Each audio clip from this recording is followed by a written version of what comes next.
എഗേസേക്കൽ 42 അധ്യായം 1 മുതൽ 20 വരെയുള്ള വാക്യങ്ങൾ. അനന്തരം അവൻ എന്നെ വടക്കോട്ടുള്ള വഴിയായി പുറത്തെ പ്രാകാരത്തിലേക്ക് കൊണ്ടുപോയി. മുറ്റത്തിന് നേരെയും വടക്കോട്ടുള്ള കെട്ടിടത്തിനെതിരായും ഉണ്ടായിരുന്ന മണ്ഡപത്തിലേക്ക് എന്നെ കൊണ്ടുചെന്നു. അതിന്റെ മുൻഭാഗത്തിന് 100 മുഴം നീളവും വടക്കോട്ട് വാതിലും ഉണ്ടായിരുന്നു. വീതി 50 മുഴം. അകത്തെ പ്രകാരത്തിലുള്ള 20 മുഴത്തിനെതിരായും പുറത്തെ പ്രകാരത്തിലുള്ള കൽത്തളത്തിനെതിരായും 3 നിലയായി നടപ്പുരയ്ക്ക് നേരെ നടപ്പുരയുണ്ടായിരുന്നു.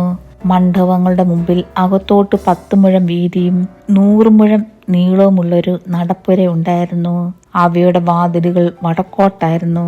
കെട്ടിടത്തിന്റെ താഴത്തെ മണ്ഡപങ്ങളിൽ നിന്നും നടുവിലത്തേവിൽ നിന്നും എടുത്തതിനേക്കാൾ അധിക സ്ഥലം മുകളിലത്തെ മണ്ഡപങ്ങളിൽ നിന്ന് നടപ്പുരകൾക്ക് എടുത്തുകൊണ്ട് പോയിരുന്നുകൊണ്ട് അവ നീളം കുറഞ്ഞവ ആയിരുന്നു.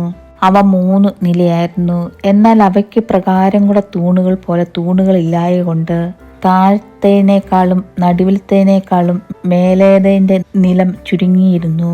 പുറമേ മണ്ഡപങ്ങളുടെ നീളത്തിൽ പുറത്തെ പ്രകാരത്തിന്റെ നേരെ മണ്ഡപങ്ങളുടെ മുൻവശത്തെ മതിലിന്റെ നീളം 50 മുഴം ആയിരുന്നു. പുറത്തെ പ്രകാരത്തിലേക്ക് ദർശനമുള്ള മണ്ഡപങ്ങളുടെ നീളം 50 മുഴമായിരുന്നു. എന്നാൽ മന്ദിരത്തിനെതിരെയുള്ള നീളം 100 മുഴമായിരുന്നു.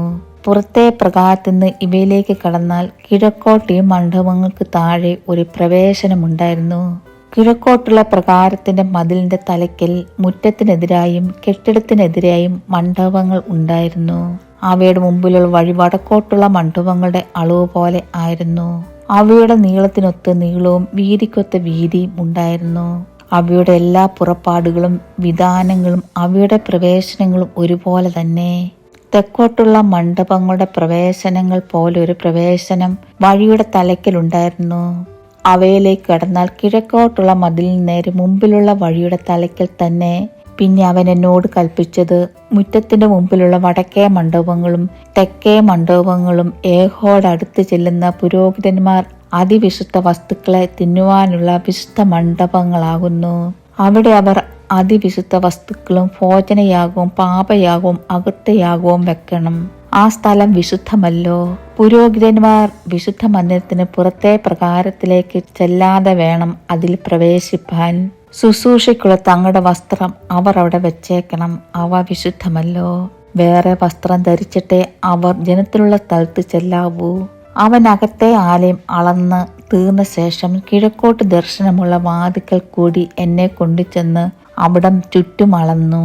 അവൻ കിഴക്ക് ഭാഗം ദണ്ഡം കൊണ്ടളന്നു, ആകെ 500 മുഴം. അവൻ വടക്കു ഭാഗം ദണ്ഡുകൊണ്ടളന്നു, ആകെ 500 മുഴം. അവൻ തെക്കേ ഭാഗം ദണ്ഡുകൊണ്ടളന്നു, ആകെ 500 മുഴം. അവൻ പടിഞ്ഞാറോട്ട് തിരിഞ്ഞു ദണ്ഡുകൊണ്ട് അളന്നു, 500 മുഴം. ഇങ്ങനെ അവർ 4 പുറവും അളന്നു. വിശുദ്ധമായതും സാമാന്യമായതും തമ്മിൽ വേർതിരിപ്പാൻ തക്കവണ്ണം 500 മുഴം നീളത്തിലും 500 മുഴം വീതിയിലും ഒരു മതിൽ അതിനു ചുറ്റും ഉണ്ടായിരുന്നു. ദൈവമേ, സ്തുതി നിനക്ക് യോഗ്യമാകുന്നു. ബാറയ്ക്കുമോ.